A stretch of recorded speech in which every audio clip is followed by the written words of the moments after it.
Welcome back to Homeschooled Podcast, everybody. I'm Augustino Zoida, the host of the Homeschooled Podcast, and I'm here with my guest today, Aaron Bowden. What's up, buddy? And I don't have a co-host today because this scheduling was all kind of up in the air last minute. So and Kevin had other plans by then, so I don't have my co-host today. But fuck him. We've done it before. Just kidding. Fuck him. Just kidding. It's always like a disaster without Kevin here. Kev. But anyway, the show must go on. Dropping the ball. The show must go on. So before we get started, this episode is brought to you by Masterclass. Masterclass, you guys, listen, they've been a proud sponsor of our podcast for like almost a year now. If you guys haven't been up on that shit, it's time to do it, okay? They teach a class on just about everything. I mean, you have classes in the comfort of your own home, on your own schedule, and most importantly, on your own budget, okay? Because, listen, you want to take a class in something, you want to broaden your skills, or, you know, break into a craft that you've always dreamed about, and you don't have time to do, go take a class in it.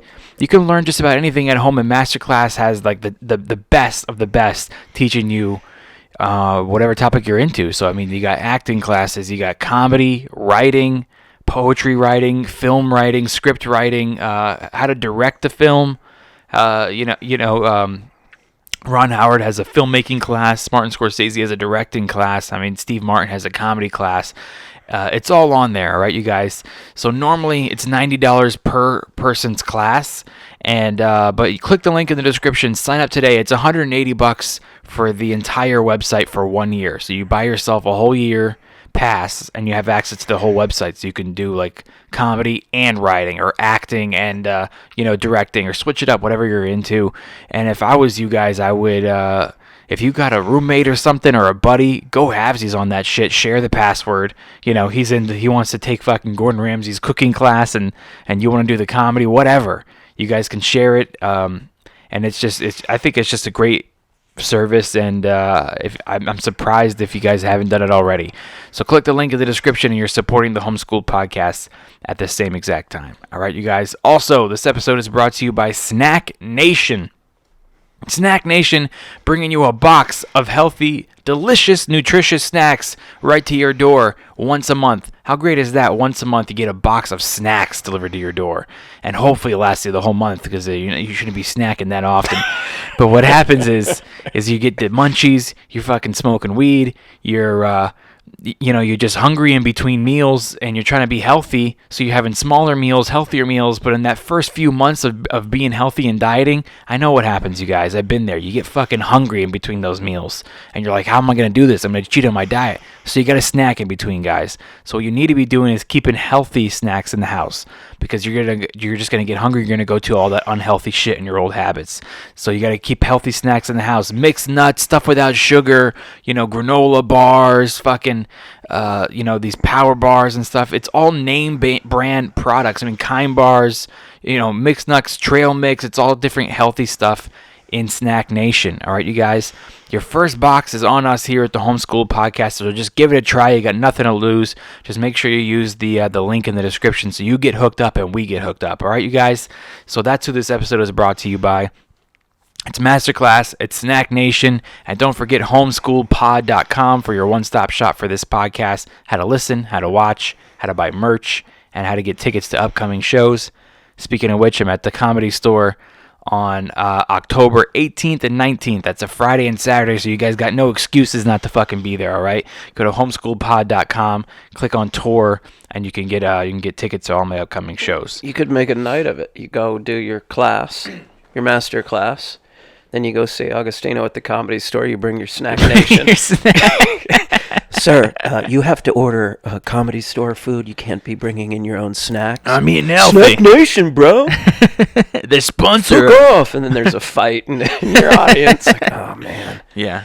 You know what, man? If that happened... You got to tell people, too, like, if you do have a roommate and he gets Snack Nation or she gets Snack Nation, and you eat all their snacks in the first day because you get baked, don't replace them with like Funyuns and Doritos and shit. Like, hey man, my Snack Nation box, they sent me kind of some junk food this month. I don't get it. If you eat all your roommate snacks, you're paying full price for the fucking master class that month, all right? Yeah. All right, you guys. So we got the sponsors out of the way.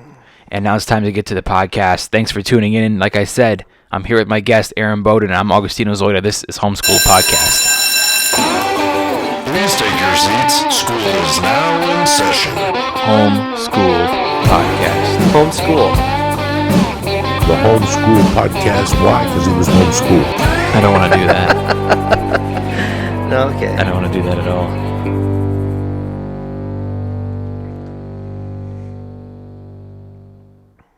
You heard it, guys. It's Homeschool Podcast. I'm Augustino Zoida. Thank you for tuning in. I know you got a lot of options for podcasts out there, so the fact that you stopped by, whether it be listening or the YouTube page, I really appreciate it. Just plug that back in there. What's up, Aaron? Now, was it, it looks great in here, by the way. Thanks, man. We're working on it. Now, was it set up like this when Erica was here? Yeah. Oh, good, because I sent her. We weren't doing video yet, though. You weren't doing video. So if you guys are listening, we did an episode, I don't know, maybe a month or two ago with Erica Rhodes where we talked about this film that she was making. Erica Duke. What did I say, Rhodes? Rhodes. Oh, because that's the fucking comic, Eric Rhodes. Yeah. Erica Rhodes. Erica Duke, and we talked about this film that she was making, and yeah, so that's a mutual friend of Aaron's. So you just, like, did that film with her, right? You just filmed the scene? Oh, man, she crushed it. I can't believe how fast that she got that going. She wrote it, produced it, then she, she's an actress, so she acted in it, and then and then when she was looking for a director, she said, she had a mutual friend of ours, and he was like, "Man, you just need to direct it." Really? And he's like, "I'll show you the ropes," because he's a commercial director, been doing it for years and years. Great. And he's like, "I'll get you through the technical stuff, and then you just direct it because, you might as well. Fuck it." Yeah. And then she raised the money on Seed and Spark. That took about a month or so. Wow. And then casted it, shot it in 3 days. Doesn't it take and place now it's in post-production. That was so fucking fast, dude. It's amazingly, especially in this town. I mean, a lot of people talk about we're going to do a film, I'm going to write this and write that. I mean, she literally sent me the script and said, "Hey, I wrote something. Would you read it?" And I said, "Yeah, hell yeah." And then literally a few months later, we were shooting it. Wow. Dude, And yeah, now it's in post-production. She was in here, with me and Kevin. It must have been maybe 2 months, I'd say, max. Yeah, it wasn't that long ago. And she was talking about just like, filming this thing, and she, was scouting out locations, and then you guys just already filmed it. That was super fucking fast. And that's one of the things that we talked about in here is that, like, no matter what happens with it or whatever the fuck, it's getting up and doing it. Like, everybody's got like, "Man, I'm going to write a movie," or "I wrote it." I've known guys that have been writing the same script for fucking 5 years, 100%, man. I'm almost done with it. You know what I mean? I myself have been writing the same article for like a month or two. Like, I've been trying to write an article on, like, guys who don't know shit about podcasting, like myself, who how to start a podcast. You know what I mean? So I've been trying to write like this little article about it, and it's taken me like a couple of months to even have the time to do that. Sure, but I mean, just doing it is like, I think sometimes people kind of wait for all the stars to align and everything to be perfect, and you gotta have and then sometimes you just gotta do it and things fall into place. Yeah. The way they're supposed to. I mean, look at this place. It's like, I remember it used to just be like, it was just, the garage still had your dad's old clutter in it. And yeah. Like, and we were, I mean, it looks great in here now. It looks like a studio. Like, dude, I'd live in here. It's nicer than my apartment. Well, it's just little by little, you know what I mean? Just like this had a bunch of junk in it, and then like I had to throw a bunch of junk out. And even still, when I was in the middle of getting rid of all the junk and organizing and cleaning in here, I had a little table over there. It was just like a little folding table, and I was like already recording podcasts in here. I mean, and she did it, and then, what do you call it, two months later, and then I was, I had a little part in it, playing a bartender, of course, but the actor I was working with, Dwayne Whitaker, really cool dude. He's been around forever. His most famous thing is he's the guy from Pulp Fiction. He's in the scene when Bruce Willis and Ving Rhames are fighting in the pawn shop. Okay. Do you remember that? And Bruce Willis is about to kill Ving Rhames, and he's the redneck guy. He's got the shotgun on him, and then he pulls him down into the basement, and that's where they pull out the gimp. Oh, that's cool. Know, the guy comes over, wake up the gimp. He's like, Gimp's sleeping. And then, of course, they, anally rape Ving Rhames, which you didn't see coming. I mean, when I saw that in, 93? I mean, dude, things like that just didn't happen in movies. Yeah, well, Tarantino, bro. Yeah, Tarantino. I remember sitting in a packed theater and just like they pull this guy out in a leather mask and everybody's kind of like, the theater is packed and everybody's kind of like uncomfortable, like kind of gasping, like what's gonna happen? Like, oh god, they're gonna torture him. They're gonna torture this guy, and then. Cut to Bruce Willis grabs a samurai sword and goes down there and they're just pounding him like he's got a ball gag in his mouth and they're raping him and like the whole theater was like, what? Some people were laughing, some people were like screaming, gasping. Some people were gasping. It was like just in awe. One of the craziest moments I've ever experienced in a packed theater. Nowadays, whenever anybody mentions certain scenarios, you think to yourself, well, obviously they're gonna fuck him in the ass. Yeah, not 93. In the theaters, people are like, what are they gonna do? Oh yeah, and even probably like the studio execs probably read the script and they were like, Quentin, one thing, what is this scene right here where they're gonna fuck him in his ass? Like what this what do you call him? The Gimp is gonna fuck this guy in the ass? Yeah, that's how I wrote it. Yeah, you don't question Tarantino. 93 though, man, that was like nowadays every movie fucking you watch a rerun of Friends and they're fucking her in the ass. So in 93 Tarantino had already released Reservoir Dogs, right? What else? He had written True Romance. And Reservoir Dogs had come out. But Reservoir Dog wasn't like a theater movie. It was kind of something that got passed around on VHS. So it was like an underground thing. So by the time Pulp Fiction came out, people were ready for it and excited about it. I remember like people waiting like, oh my God, it's, Pulp Fiction in 2 weeks. I probably could get that guy on the podcast if you want. He's super cool dude, man. Yeah, we'll get him tons on. Of stuff. That'd be great.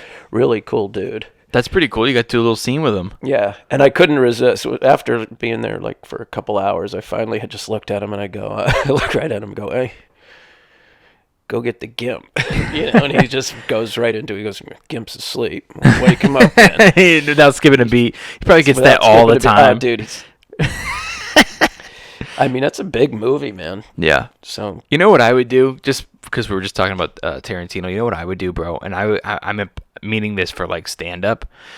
And I bet you that it's been done with a lot of singers and artists. Is that I would like have 2 albums ready to go. Like when your first album comes out that just hits. Like take 21 Pilots for example. Mm-hmm. They got famous with their like Blurry Face album, which is great like album. Stressed Out is on there, and I forget the name of the other one that was like the huge one. I forget the fucking name where he's driving in the car with the girl and he avoids the holes so she can. Anyway, I'll fucking look. It'll drive me crazy. I'll look it up in a minute. But that's like their huge album. Like no one really heard of them before that. Those were the songs that were hits on the radio. Yeah. And they actually had an album before that one. Mm-hmm. And I was like, and it's fucking great, if not better, the older one. It's just that they weren't really famous then. So I wondered if they knew that this one album was just going to hit hard, because that's what happens. They get famous in other countries first. Like that's what happened to the Backstreet Boys. Like they were fucking rock stars in Europe first. And then when they would come back here, no one knew who the fuck they were. And then all of a sudden, so when you have a hit from testing in other countries and stuff, and you see that the tickets are starting to sell around the world. So then they know that like one hit song is going to play on the radio and this is going to be a hit. And they have an album to go with it. I wonder if like they were like, guys, write 2 albums. You got like fucking 18 great songs. Do like, fucking 9 and 9, because the oldest album only has like 7 songs on it. So I'm like that's a brilliant idea to do with stand up, dude. You got a great stand up special or an album that's gonna blow you up, right? I would have another hour, right, or at least a 45 ready to go, and I'll release that on CD too, but I'll put a different year on it. I'll put a year like it's old. So when people are going like, where the fuck did this band come from? They're awesome. Do they have anything else? You go back, dude, a year ago they had an album too, and you go buy 2 albums. Mm-hmm. You know what I mean? I bet you that happens all the time, bro. That's, the thing is nowadays with comedy and the internet and the digital, the ability to record an album, I think it would be cool. You could do stuff like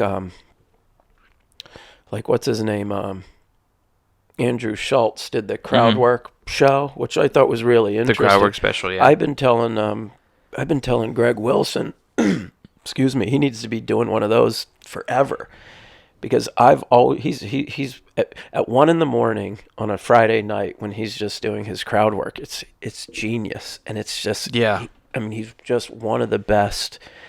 That's so true. Live, just crowd working dudes, and he will go through everybody in the audience and fuck with everybody. And I've been telling him, dude, that needs to be an album. Yeah. So you gotta have the idea of just to do that stuff. What you could do that would be cool would be to record like the workout sets, say a year leading up to your CD, and then you release the CD, and then once people hear it, and then you could go back and like play, a behind the scenes. Here's the joke. Here's the joke in the first month. Here it is 6 months later. Here it is, so people can like the making of, and maybe tell a story about it and see how it actually grows. Because I know comics, they don't want to, big comics don't want to do that because they don't want their material to be released before the Netflix special or whatever. But if you released it after the fact, it could be interesting. And I think that's what happens a lot, is like when there's somebody that you haven't heard of and all of a sudden you discover them and you go, whoa, these guys are awesome. You always go and look and see if they have older stuff. And then when they do, you just, you binge on all that. I like to think that that's what happened with Tarantino. Like Pulp Fiction was probably the biggest fucking box office for him, the first one, and then later on you go back and you go, let's look at Reservoir Dogs, and you're like, oh shit, that's a fucking great movie. It just didn't get any hype.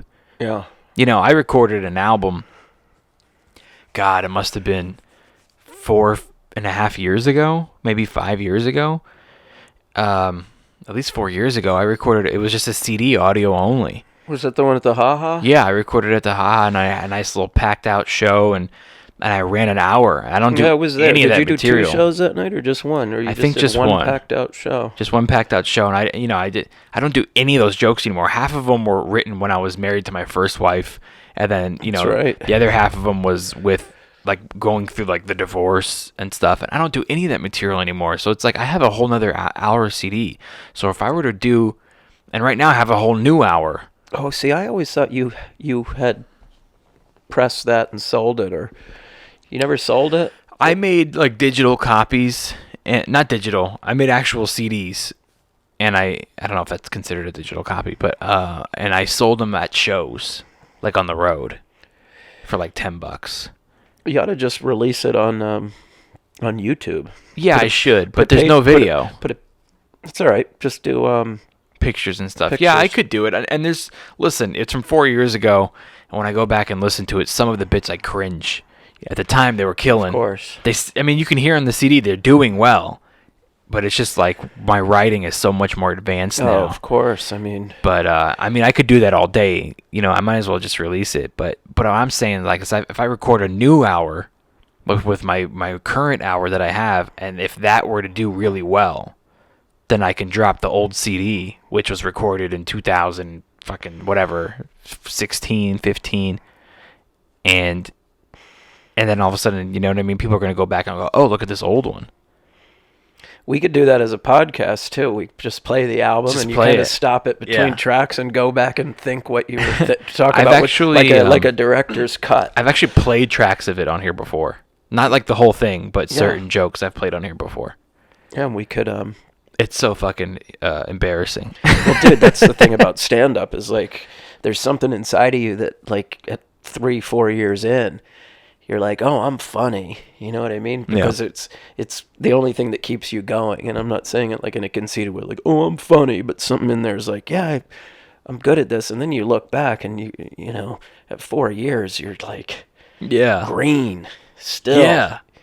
And even right now, I feel like because you go through these peaks and valleys of comedy, and every time you go through this valley, it seems like the worst thing ever, and like you're never gonna come out of it. And then when you do, you hit this peak. It's just like, holy shit, I just bumped up a new level in comedy, And then even like right now, I feel like I'm doing really well, and I like the way my writing is going and everything. But like in a year from now, I'm gonna go back and look at these sets and be like, what was I thinking? Like, why did I post that? It's horrible. But I mean, that's always gonna happen. You can't be afraid of it. You just gotta put it out there. Sure.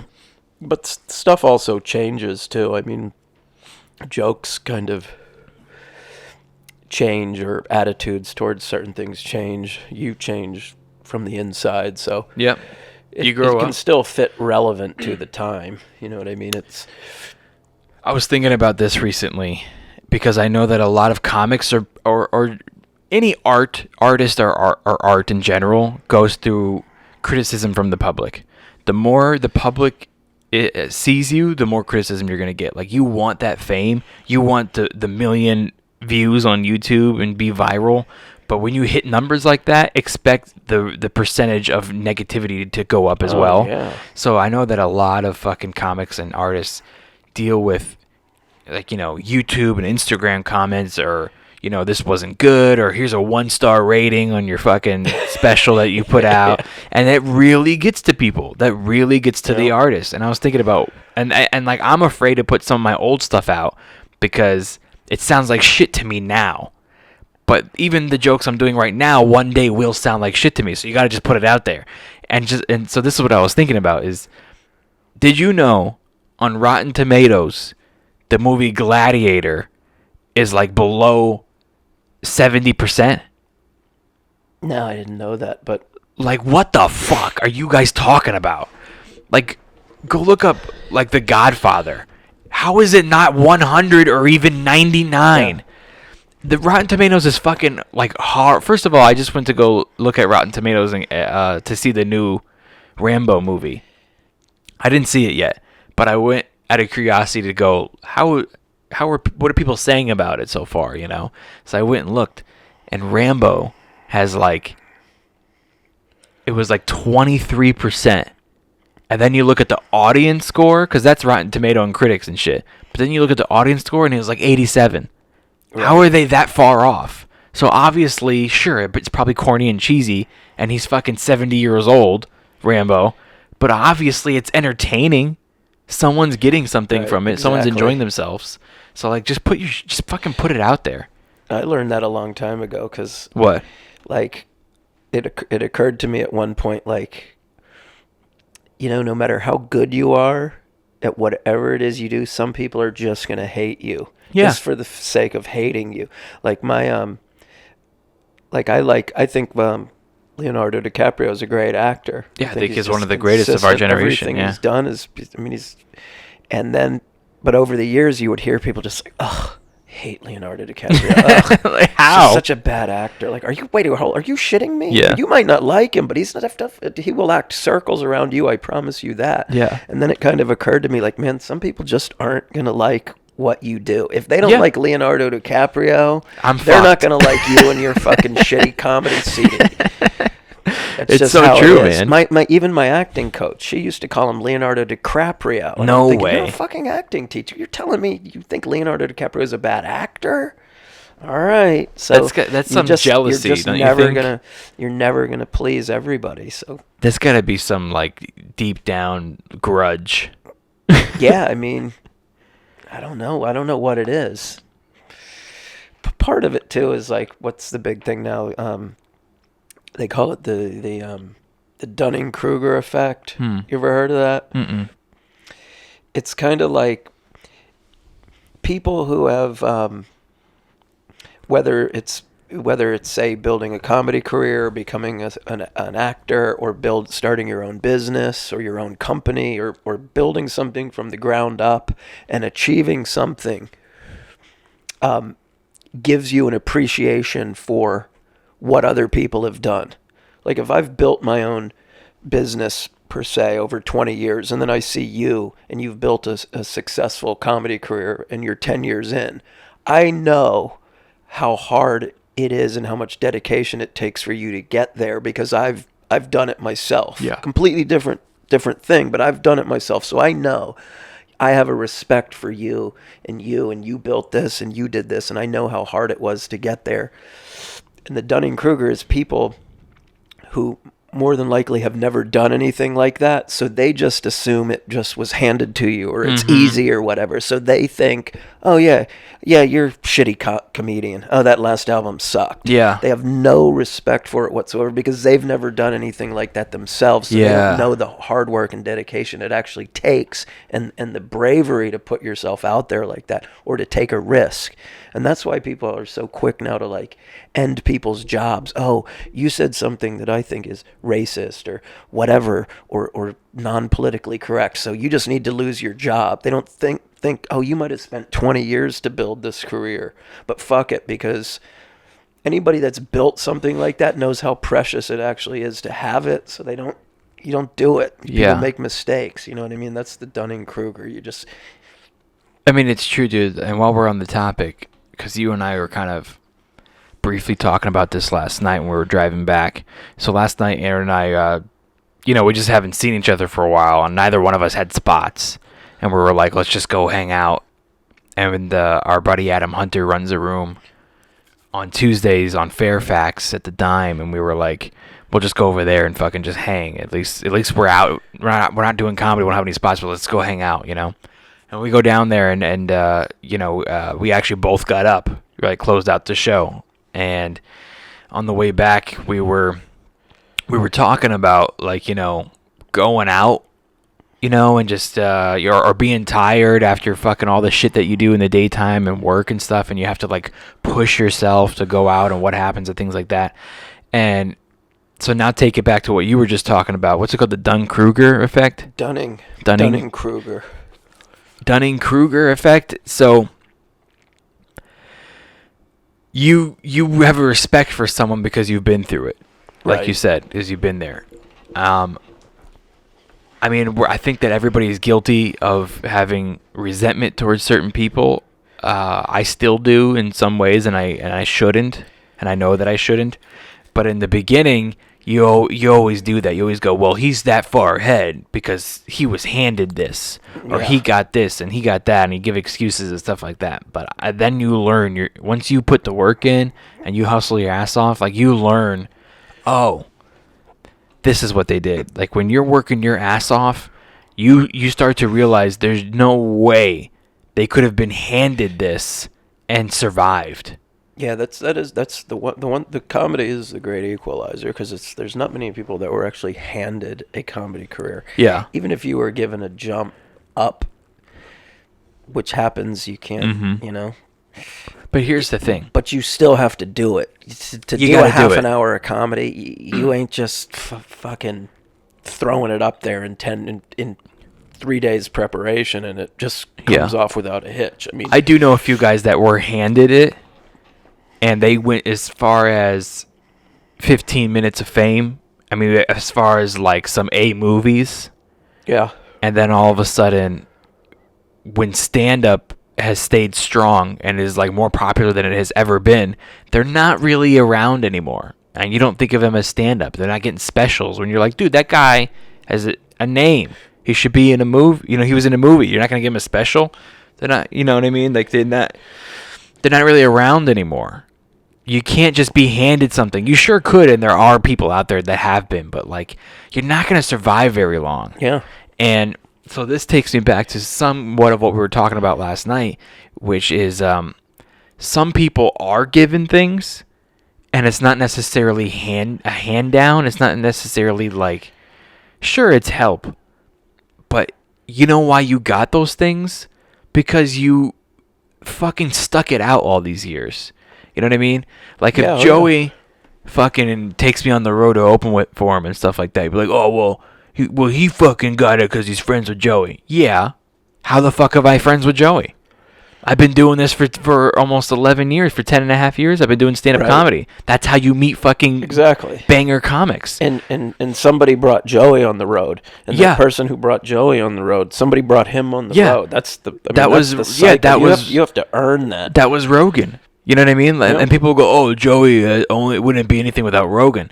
Well, no, Joey's been doing comedy for fucking 20 years, and he met guys like Rogan and Ari, and they all help each other out. Oh, and they've been making each other's comedy better just by being friends. You don't know the influence they have on each other. Like, you know what I mean? Comics who are friends or in the same circles, they push each other. Yeah. They write with each other. They tag each other's stuff get and stuff. send stuff. So it's a symbiotic relationship. You know, I've gotten stuff. Some of my TV credits I've gotten because I worked at the Haha.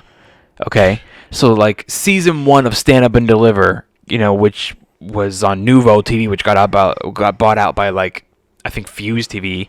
So I don't even know if it airs anymore. But season 1 of that was because they had very low budget.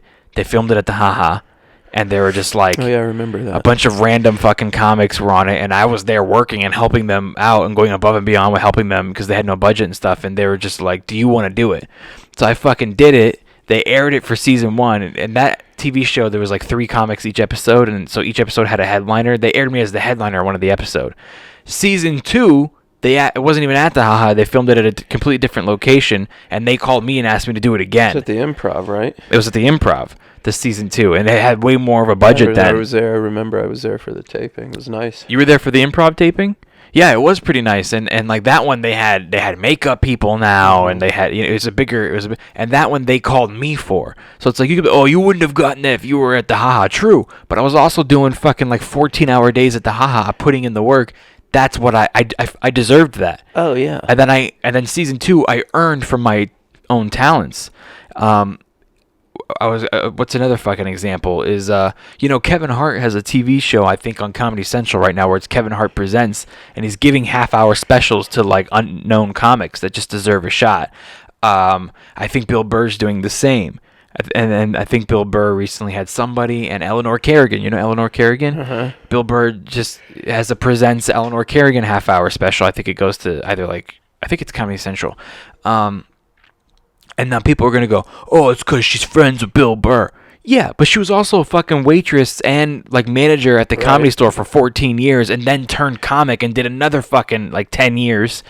You get no one's throwing you shit. She didn't meet Bill Burr at Starbucks 2 weeks ago. Yeah, and blew him in the bathroom, and then let's do a see. Still, especially guys like that. I mean, they're not just gonna give a set to anybody. What's the black chick's name? Who's a funny comic and she blew up, dude. Just did a bunch of movies and commercials. Tiffany Haddish, dude.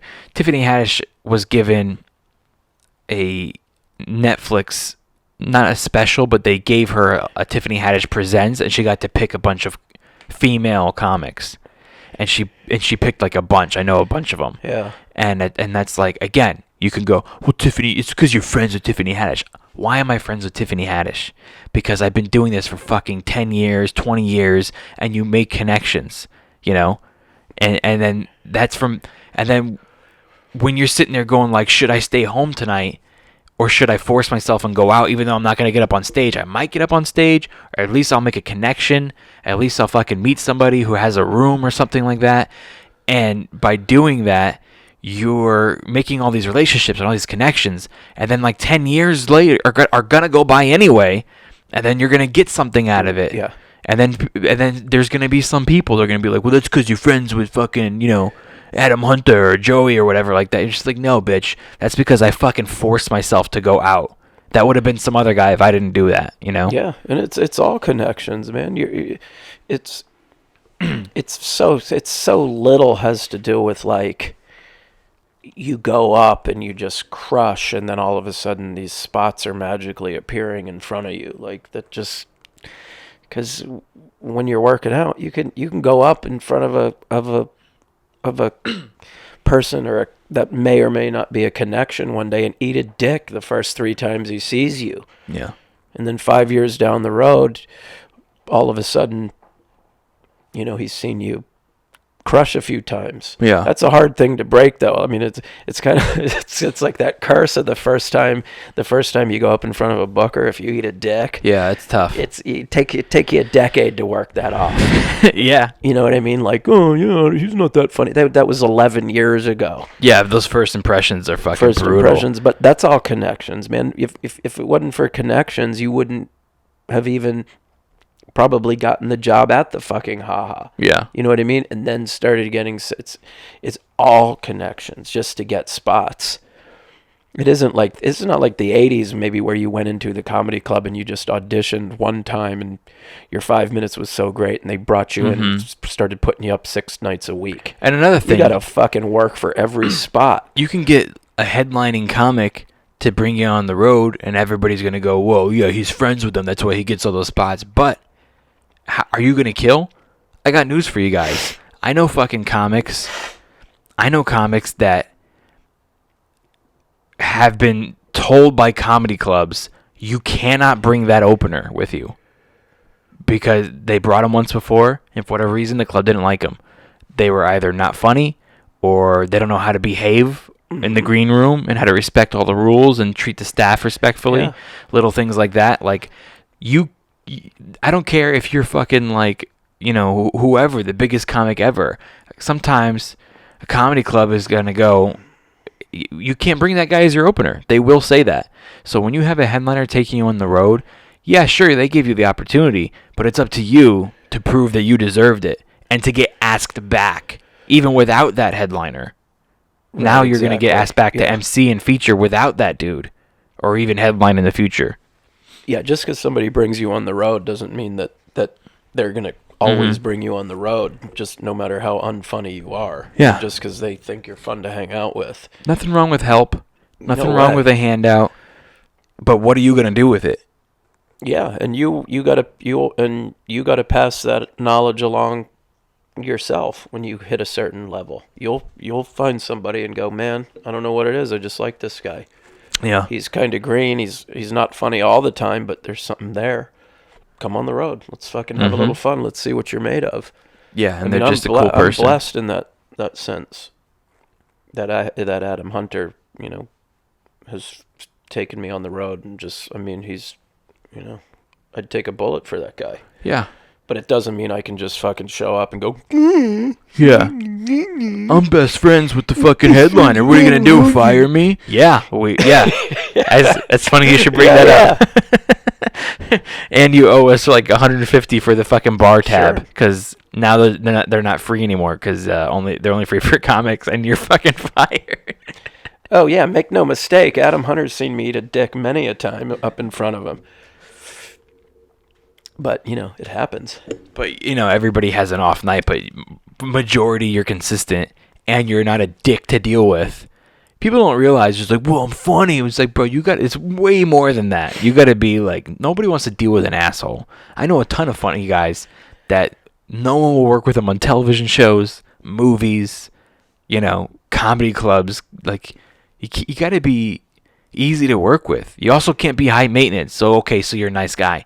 But also you can't be like, I need the room temperature 72 and the microphone at this level. And can I get my water and my towel waiting for me on the stage? Like, okay, fine. If you need some stuff, you need some stuff. But if you become a hassle more than they're benefiting, it's just like, I'm not even going to ask that guy back. He's too much of a problem when he's here, Yeah, yeah. I've been a booker, and I've thought to myself, I don't want to book that guy because I know I'm going to have a headache by the end of it. He's funny. He's a nice guy, but I know at the end of it, he's going to call me 9 times before the show and ask me 1,000 questions. Where do I park? You know what I mean? Like, I like guys that are just easy to work with. Validate parking? Yeah. Can my friends Dude, the come? show's behind a 7-Eleven next to a dumpster.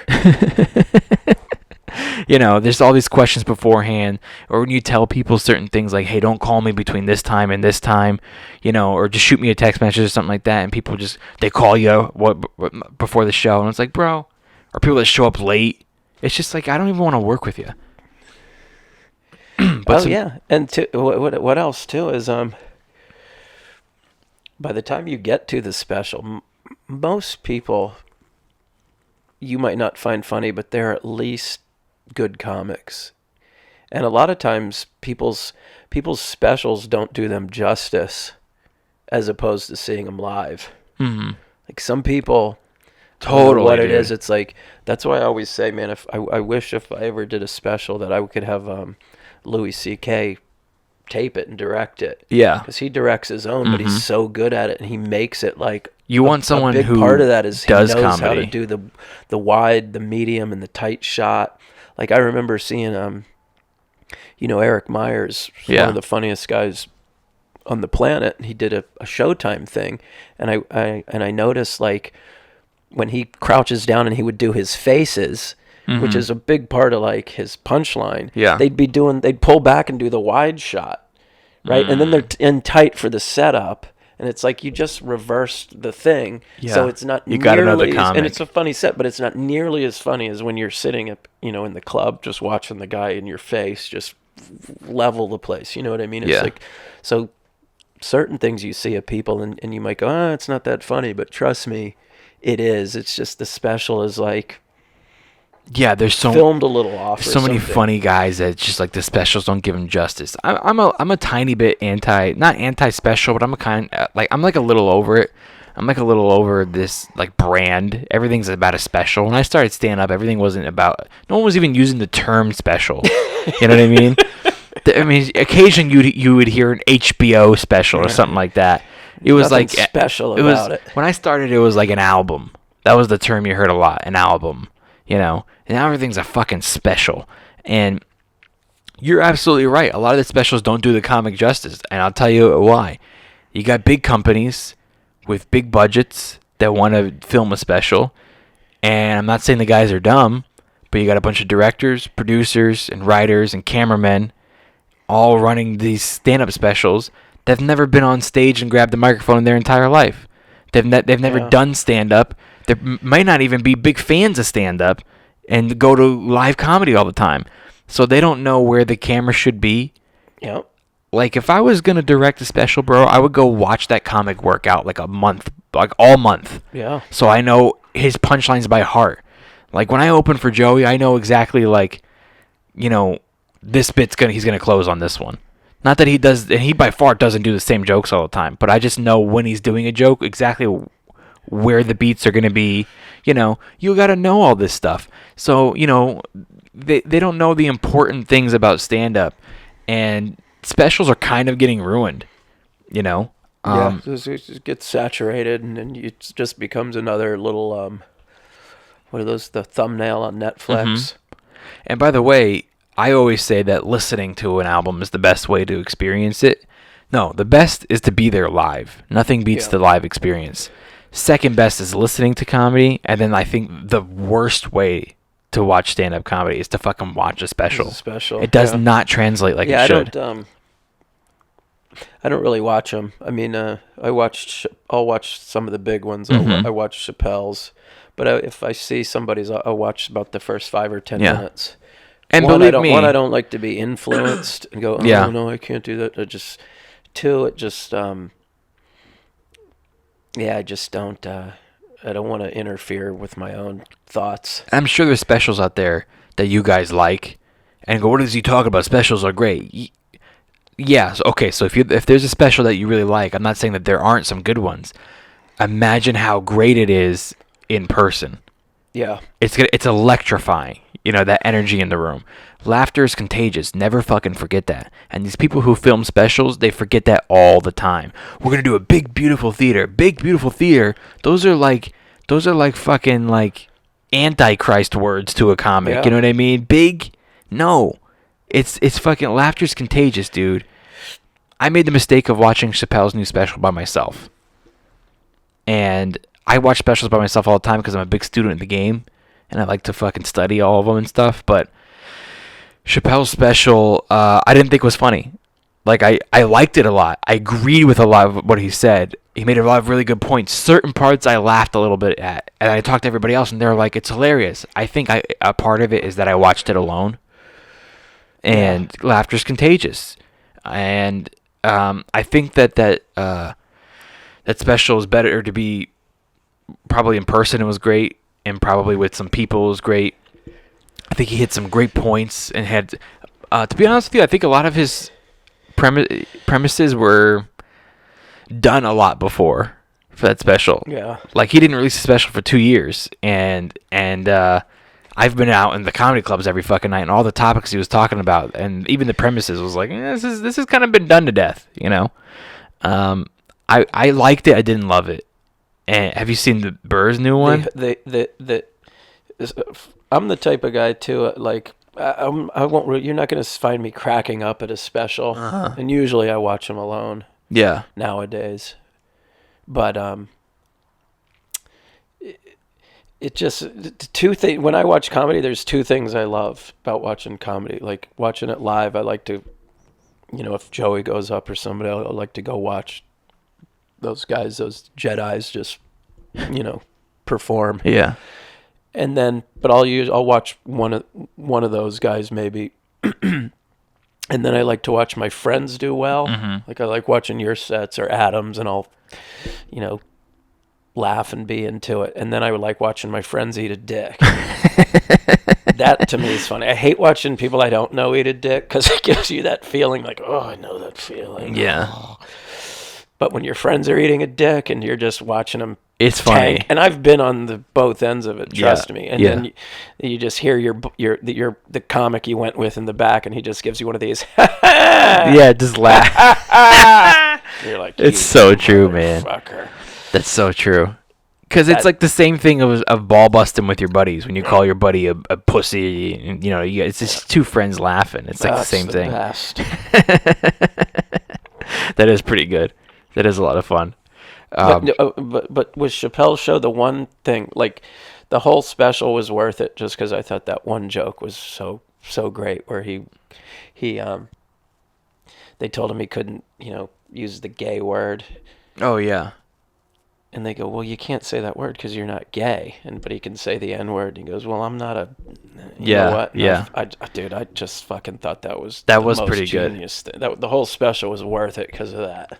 That was pretty good, and I agree with him, except for the fact that after that joke, he went on to use the N word like it was the word the. You know what I mean? He just uses it so much, and it's just like, first of all, with comedy, if you have one foul word that has a huge punchline, you don't say it ever except for that joke. Like, if you have a great joke about the word fuck, you say it only for that joke. Yeah. Oh, yeah. You know what I mean? I don't have a joke about the word fuck, so I say fuck my entire set. Oh, yeah. I've had periods, and I probably still do it, where you're just a fuck machine. Yeah. And it's just not. But if you have a you joke just about fuck, here and fuck, you know, and you just go.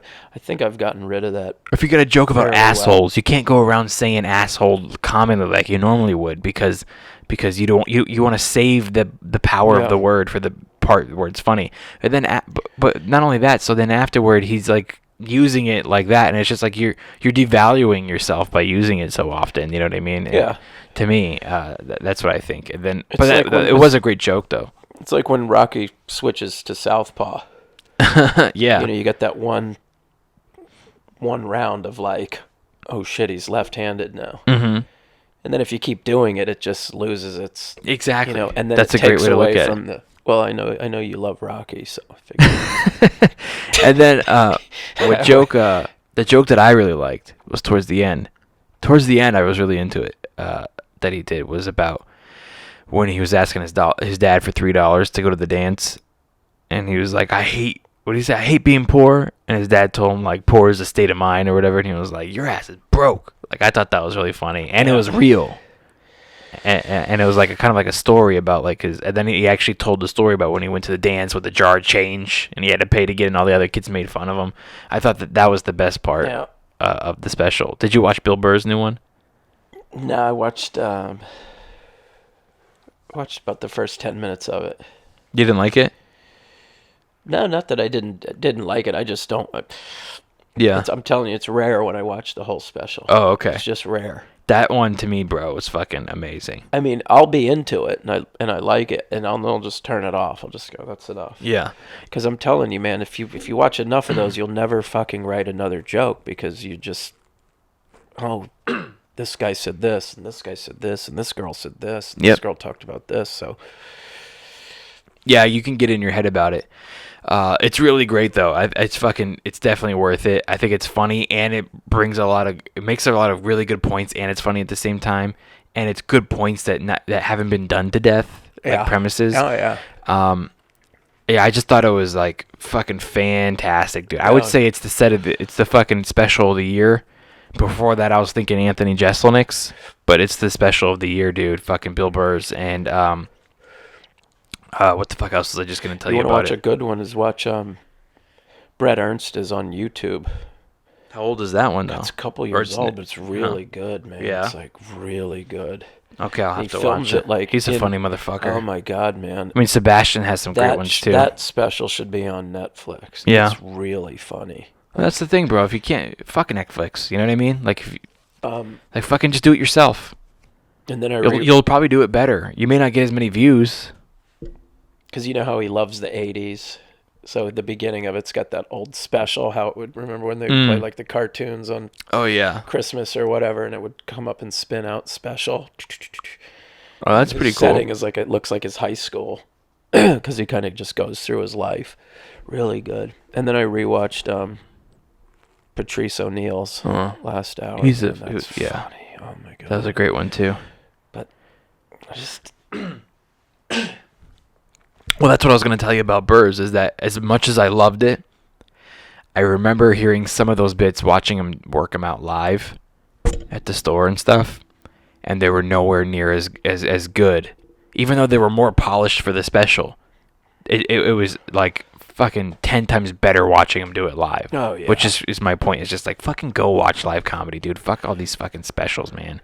Man, my idea for a special, if you can even call it that, is... I'm gonna fucking film it, and I'm gonna release it to a film festival as a documentary. I'm not even gonna tell people it's a fucking stand-up special. I'm just gonna say this is a documentary. I'm just gonna release it into like an LA film festival or something. That's not a bad idea. You know, more people are gonna watch it that way. Yeah, that's not a bad idea. But the way I'm gonna do it like a little different. It'll kind of be more like a documentary, but. Well, yeah, you used to go to the movie theater to watch them. That's how you saw like Raw and Delirious. Mm-hmm. You went to the theater.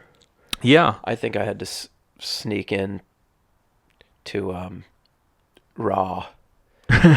Like we watched whatever movie, because I was a little kid.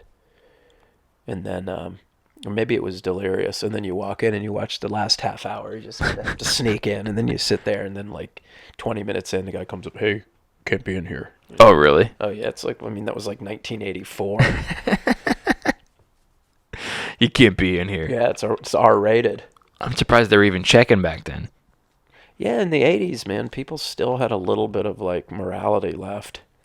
Nowadays, you walk in, the kid's in an R-rated movie, you go to kick him out, you look down, he's on his phone watching fucking S&M porn, jerking off. It's okay, sir, I'm 10. Okay. All right. Sorry. Yeah. Well, at least the movie's not as bad as whatever's on your phone. I was going to take some of your popcorn, but no, I'm not, you filthy little fuck. And the other thing I was going to tell you when we were talking about just kind of shitting on other comics or going, well, that guy has everything or he's handling everything, I was going to tell you is that I'm pretty guilty of hating certain comics secretly in my heart.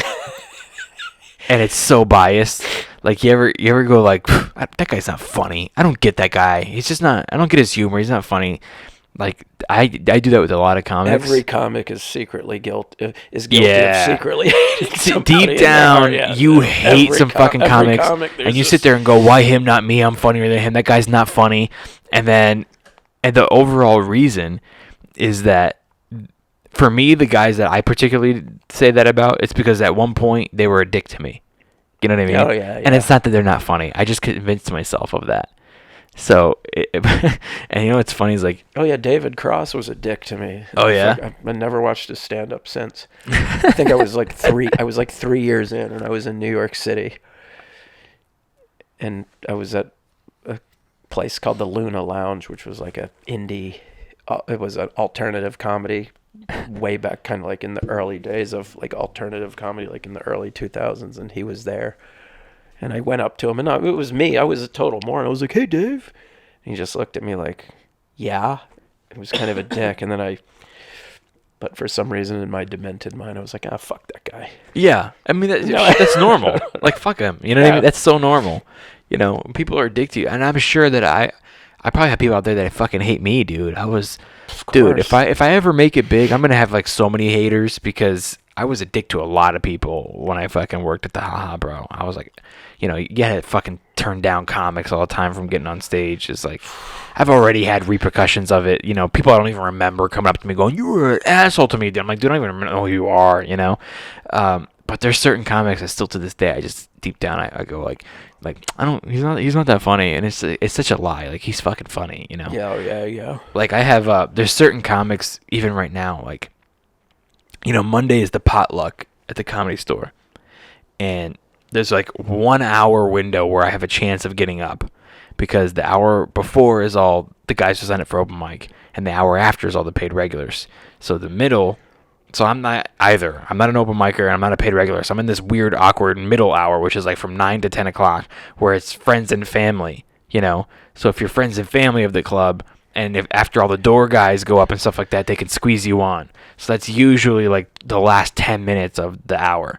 So I'm just sitting there waiting, hoping I'm gonna get on, and you know, and you get on like once every fucking 3 months if you're lucky. Yeah. And you'll be sitting there, and there's guys that come in that are paid regulars, and they'll do a pop in, and you sit there and you go, bro, you can come fucking Tuesday through Sunday, and get on any show in this building, any room you wanted, and you had to come at this hour on Monday. You know, bro, you can go. Like, I've been mad at Bill Burr before because, like, I was going to get up in potluck and he's, like, did a pop-in on Monday. I'm like, dude, you can go to fucking Starbucks and stand in the corner and go, who wants to hear some new bits? And a group of people will gather. Like, don't come down here. I'm like, and then he'll go up and I'll go, well, this is pretty fucking awesome. He's killing it. You know what I mean? And then there's certain guys, like, there's a couple of guys that I won't mention that I've heard them go, I need to go up now. Like, they were scheduled to go first on the paid regulars hour, and they'll go, no, I need to go now. And it's like, so you're going to bump a guy who never gets up only every couple of months so because you couldn't wait 5 minutes. You know what I mean? And that happens all the time. Oh, yeah. And I sit there getting pissed. And whenever that happens, I always stay and watch their set. Because deep down I'm going, okay, Mr. Genius. Yeah. You know, you're sitting there going like, all right, Mr. I'm past at the Comedy Store, brilliant fucking asshole. Let's see the genius that's going to shit out of your fucking mouth, right? And then I always sit there and go, ah, damn it, he's fucking good. Yeah, of course. Plus, he's mixed up with a bunch of open micers and potluck comics, so you look like a god. Yep. Yeah, You know. totally. Those are like the dirty words of comedy. Those are like such a hard potluck. I gotta go do the potluck or open mic. Open mic's the worst. He's an open mic or and then the other one is the bringer. This is bringer. Oh man, that's a bad one. Oh, it's like those are like the dirty words. Yeah. Lottery. Bro, that mic is a lottery. Fuck you and your lottery, bro. You want to go stand outside in the afternoon and wait till the club opens at 8. Yeah, in front it's of fucking nobody. insane. Fucking insane. We signed up for this, bro. What the fuck did we get ourselves into? Anyway, what do you say we get out of here? Homeschooled. Yeah, bro. Let's fucking pack it up. Thanks for having me, man. Thank you for coming on. Always fun. It is great to have you on. I haven't had you on since we started doing video, so now I forgot video. I've been scratching my balls. Fingering myself. Yeah, man. And it's just Mark of the Rougarou. That's what it's called, Erica's movie. That's Mark right. Of the Rougarou. Erica Duke, her movie's Mark of the Rougarou. It's in post right now. Aaron Bowden's going to be in it. Screening. I'd love that. And then right before it comes out, we'll have her back on. Talk about the film. Oh, yeah. She's great. And we'll plug it up and stuff. Yeah, she was cool. She was cool as hell. Yeah, guys, just, you know, I mean, this garage that I've built into a podcast studio is just a great example of, like, fucking getting shit done. You know what I mean? It was a fucking, like, a tool shed or, like, a storage for junk when I took it over. It was a Black Widow death trap. Normally what you do is go, well, I'm going to clean this out, and then I'll start a podcast. You know what I mean? but I fucking like did a podcast in my living room as I was cleaning it out. And then once I cleared a corner in here, I was like, well, now I got enough room to record. Like, there's always a million excuses. Well, I'm gonna or stand up. I'm gonna start when I write a good like 20. Bro, you ain't writing a good 20 before you ever touch the stage. Fucking just pull the plug. Start now. Learn while you work, and fucking just get out there, because like we were talking about, you get these hand-me-downs and help from other comics and taking on the road and all this benefits and shows and connections and relationships and people that you meet because of the longer you're in this. So don't waste any fucking time anymore. Just start it, and every time that you're thinking about fucking not doing something, fucking do it. Talk yourself into it, because there's always something that's going to happen. Sometimes it's not, but most of the time it will. And you never know which is going to be which, so why fucking take a chance? But anyway, you got to get an Instagram tweets. I know. I posted today pictures of us at the show last night, and I was trying to I'm like, find your handle. I'm like, oh yeah, he doesn't fucking have an Instagram. Yeah. And then I did. always end up just looking at girls' asses. Oh well, I mean, Like of course you you got that rabbit hole. Well, that's what I keep Twitter to plug for. My show.